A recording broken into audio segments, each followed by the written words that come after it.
اہل جنت اور اہل جہنم کے احوال۔ عن ابی عمر قال قال رسول اللہ صلی اللہ علیہ وسلم اذا صار اہل الجنة الى الجنة واہل النار الى النار جیء بالموت حتى يجعل بين الجنة والنار ثم يصبح ثم ينادي مناد يا اہل الجنة لا موت ويا اہل النار لا موت فيزداد اہل الجنة فرحا الى فرحهم ويزداد اہل النار حزنا الى حزنهم۔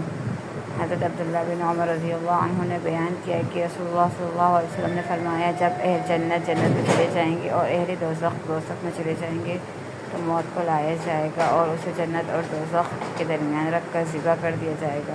پھر ایک آواز دینے والا آواز دے گا کہ اے جنت والو، تمہیں اب موت نہیں آئے گی، اور اے دوزخ والو، تمہیں بھی اب موت نہیں آئے گی۔ اس بات سے جنتی اور زیادہ خوش ہو جائیں گے اور جہنمی اور زیادہ غمگین ہو جائیں گے۔